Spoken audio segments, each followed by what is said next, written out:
Smart Coding. Smart Coding. Smart. Ya. Selamat pagi anak-anak. Oke, bagaimana kabarnya hari ini?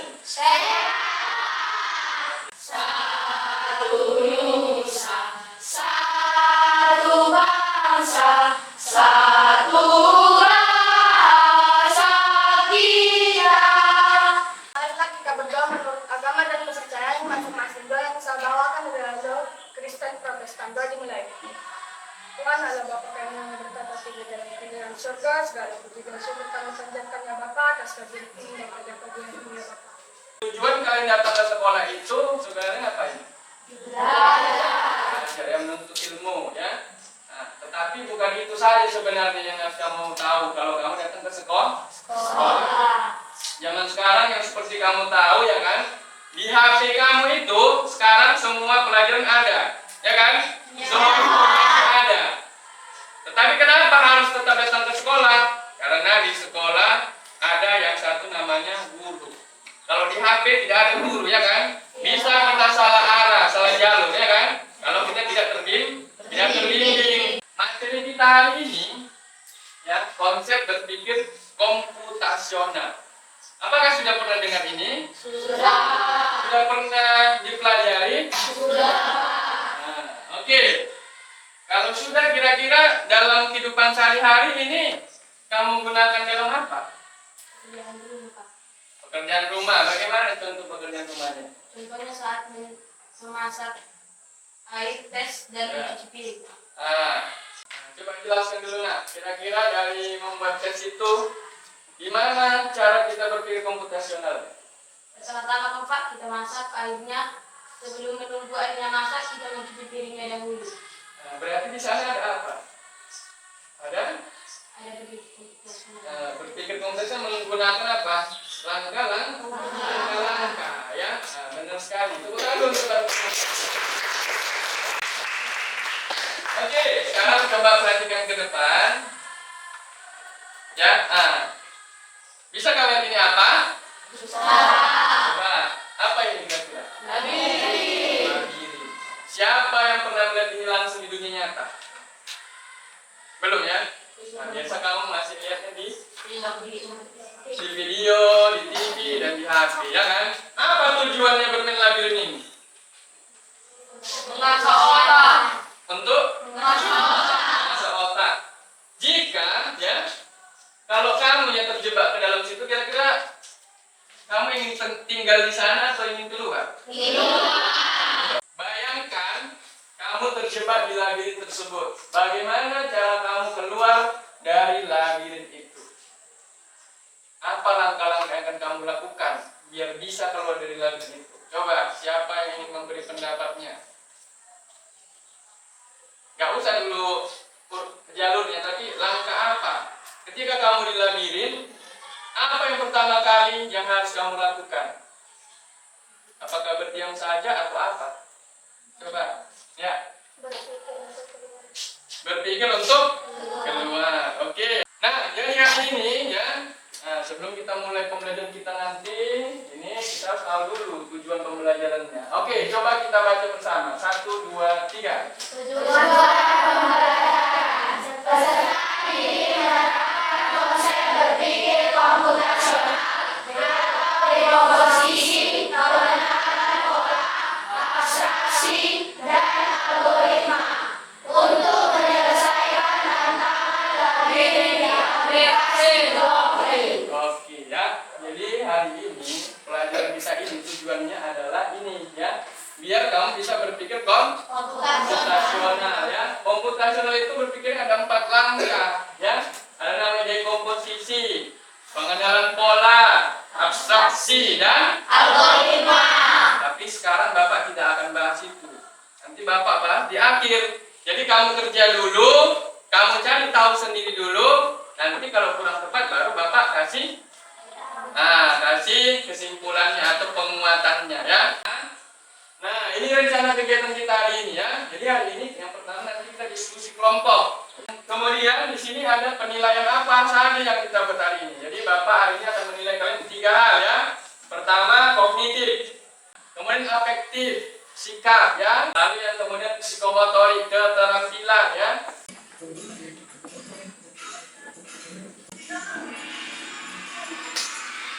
Oke, silakan boleh dibuka HP-nya dulu ya, satu kelompok satu HP kan, silakan dibuka, lalu masuk ke Google, dicarilah namanya Blockly Games seperti ini ya. Oke, nah aplikasi Blockly ini kita mainkan sekarang karena ini merupakan aplikasi coding ya. Di sini kamu bisa bermain, tapi sebenarnya permainan ini adalah permainan coding. Jadi di sana nanti ada komposisi, pengenalan pola, abstraksi dan algoritma tanpa kamu sadari ya. Nah, kemudian nanti yang akan kamu kerjakan hari ini untuk yang ini, mesh. Nah, kalau dalam bahasa Indonesia saya mesh itu artinya labirin. Nah, coba di sini nanti ada petunjuk pengerjaannya, yang mana yang mau dikerjakan ya kan? Silakan dibaca ya. Jadi nanti kalau mau tanya, nanti Bapak akan datang ke setiap kelompok untuk memberi arahan singkat ya.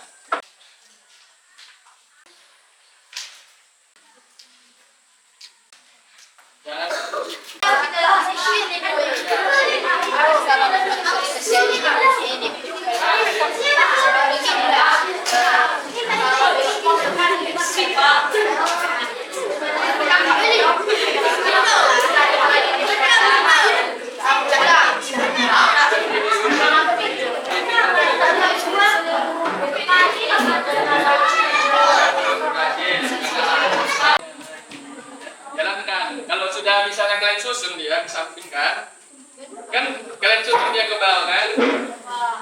Jalankan, betul nggak? Misalnya kalau satunya bergerak maju, baru kalian buat lagi sini bergerak belok kanan, kan jalankan.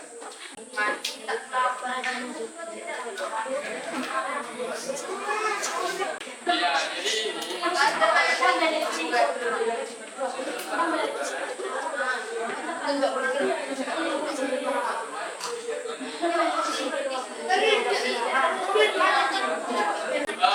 Saya langkah-langkah yang dulu kamu tulis hipotesis 1 sampai hipotesis 2 ya.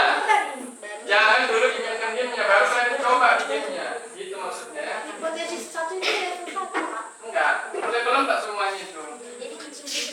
Yang langkah 2 itu semuanya level 4. Yang ditulis ini semuanya level 4 ya. Ini kan ada tadi repeat maksudnya bagaimana mengerjakan yang di dalamnya.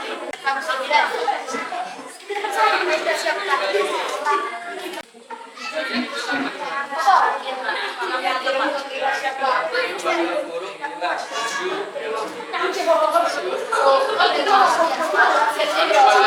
berhasil. Karena apa?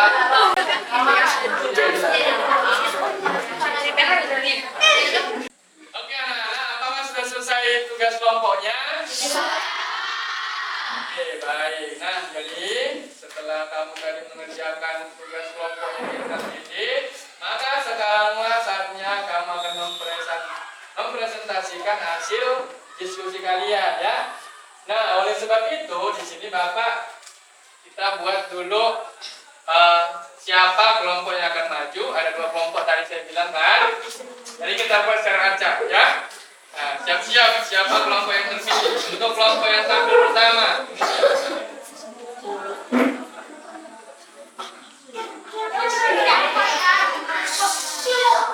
Iya. Selamat pagi teman-teman. Nama saya Tika Sasajanite. Nama saya Esa Ajar. Nama saya Isa Bismillah. Nama saya Danendra Anan Tanjung. Kita akan dari diskusi kelompok kali ini. Cara menyelesaikan tantangan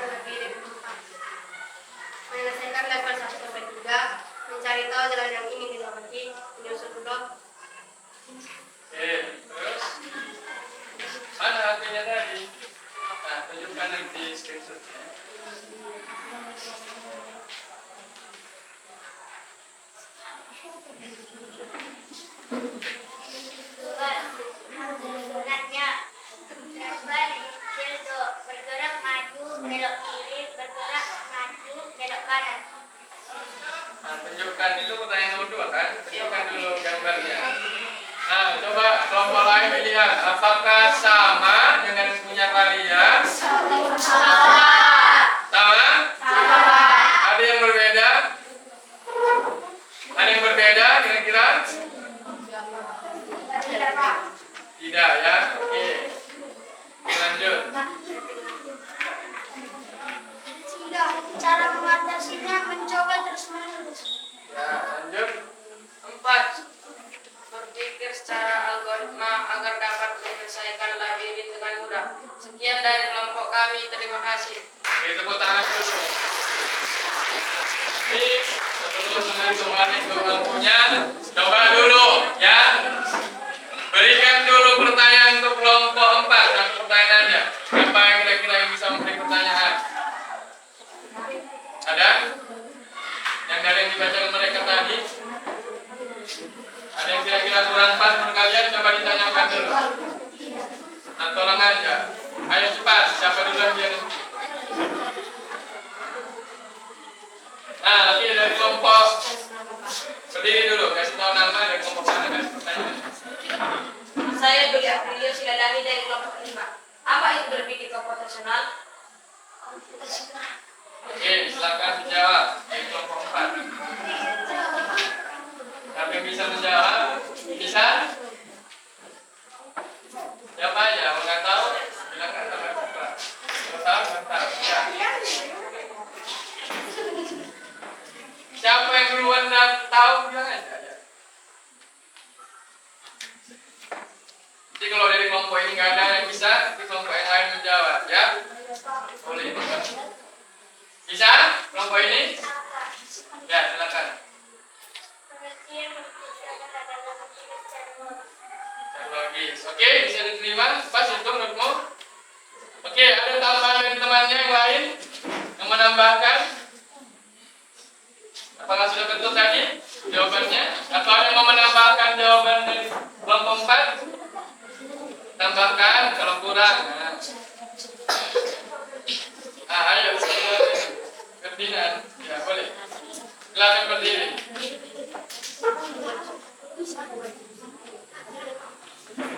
Nah, kamu tanya. Berpikir komputasional yaitu cara berpikir untuk menyelesaikan masalah secara logis, seperti cara kerja komputer. Oke, ada lagi tambahan? Tidak? Oke, beri tepuk tangan dulu. Oke, nah ini ya kami semua, itulah tadi hasil presentasi kamu. Ya, walaupun tadi hanya 2 kelompok yang maju tidak apa-apa. Biar kamu bisa membandingkan hasil kerjamu dengan kelompok yang maju tadi. Dan Bapak lihat sepertinya semuanya sama ya. Nah, karena kenapa? Kalau hasilnya sama pasti, karena kalau hasilnya nggak sama berarti nanti nggak berhasil. Tetapi ada mungkin kelompok yang mencoba berkali-kali, ya kan? Siapa kelompok yang mencoba lebih dari sekali? Nah, kelompok 2, 4, dan 6. Berarti kelompok yang mencoba dari sekali saja kelompok 1, 3, 5, dan 7. Nah, nggak apa-apa ya. Kita bukan mencari harus sekali percobaan, tidak. Tetapi kamu memahami inti dari permainan tersebut. Nah, oleh sebab itu, kita simak hari ini. Bapak akan jelaskan apa yang tadi kamu kerjakan ya. Nah, ini dia. Inilah pengertiannya ya. Jadi, berpikir komputasional itu adalah berpikir untuk memecahkan sebuah masalah. Misalnya, bukan hanya di kehidupan, bukan hanya di pelajaran ya, tetapi ini bisa kamu gunakan nanti ketika menyelesaikan masalah pribadimu. Misalnya, ya, hujan, kamu mau pergi sekolah, itu kan masalah kan? Ya. Kalau kamu hanya diam dan tidak berpikir, apakah bisa sampai ke sekolah? Tidak. Disitulah kamu akan berpikir komputasional. Apa pertama kali yang kamu lakukan kalau lagi hujan mau ke sekolah? Kamu sediakan dulu alat-alat yang membantu kamu kan? Payung. Tapi ada satu hal yang lebih gampang daripada itu. Apa kira-kira? Naik mobil. Kalau naik mobil nggak perlu bawa payung, nggak perlu pakai jas hujan. Nah, jadi carilah yang paling mudah, ya kan? Itu dia. Nah, jadi berpikir misalnya menggunakan logika. Jadi kalau sering kamu latihan, nanti kamu bisa mencari logika yang baik, ya. Jadi kalau ada masalah nanti di hidupmu, bisa kamu selesaikan tanpa perlu bantuan orang lain. Ya, jas hujan atau nggak sekolah, itu di komposisinya kan kita uraikan menjadi kecil-kecil, ya. Nah, contohnya juga ada di sini, ya. Nah, misalnya masalah besarnya adalah kamar kita kotor. Kita pecahkan dulu, kita uraikan dulu masalah-masalah kecilnya. Yaitu pertama untuk menyelesaikan apa?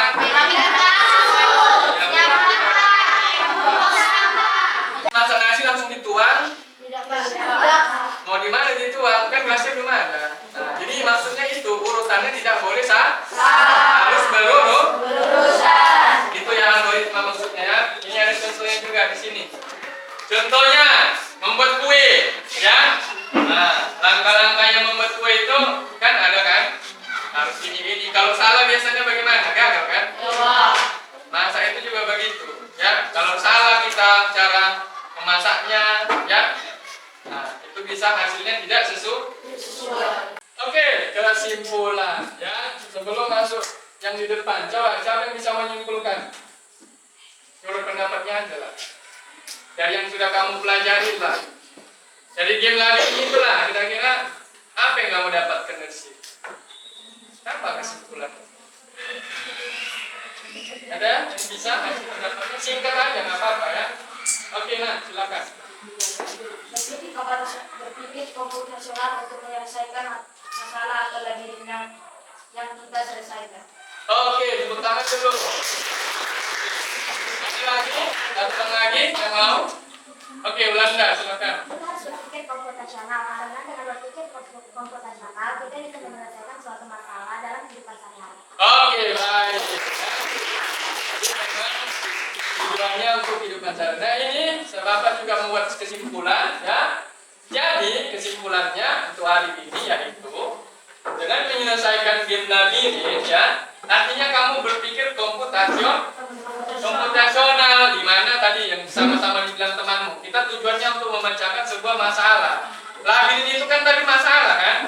Bagaimana akan sampai tujuan? Maka disitulah kita bisa mengenali pola, memilih instruksi yang penting, lalu menyusun urutan sesuai dengan langkah yang jelas dan berurutan biar sampai tujuan. Ya, itulah kesimpulan kita hari ini. Sekarang kita masuk refleksi. Dari kegiatan yang kita pelajari hari ini, apa hal baru yang kamu dapatkan? Ayo, hal baru apa? Yang baru yang kamu baru tahu hari ini. Oh, hari ini aku dapat ini. Sebelumnya aku nggak tahu ini apa. Ada? Oke. Bahwa pemikiran komputasional sangat penting untuk kehidupan kita sehari-hari. Iya, bagus. Ada lagi? Coba. Menurut pendapat apa hal yang baru yang kamu dapatkan tadi? Dapat? Iya, permainan yang baru. Siapa yang udah pernah main game sebelumnya? Ada? Tidak kan? Berarti kan itu hal baru kan? Nah, artinya nanti ke depan kamu bisa belajar coding hanya dengan game itu. Kenapa pakai game? Biar lebih seru. Oke, jadi sekarang pertanyaan terakhir Bapak. Apakah tadi permainannya seru? Apakah membuat pikiran menjadi pening? Tidak ya? Tidak kita semua ya? Ya, nanti coba level 5 sampai 10 ya, kira-kira pening pertanyaannya. Untuk materi berikutnya nanti, ya, kita pertemuan lagi itu etika kecerdasan buatan atau kecerdasan artifisial. Kalau sekarang kita belajar coding, nanti kita belajar AI. Tahu nggak ya? Ada ChatGPT, Gemini. Ada lagi sekarang yang membuat foto-foto itu kan? Bisa jadi pemain bola, kita bisa jadi itu nanti kita pelajari. Ya. Nah, tugasnya di rumah, ya nanti silakan kamu kerjakan games block yang labirin level 5 sampai level setuju. Baik, segitu saja bagi kita hari ini. Terima kasih, selamat pagi.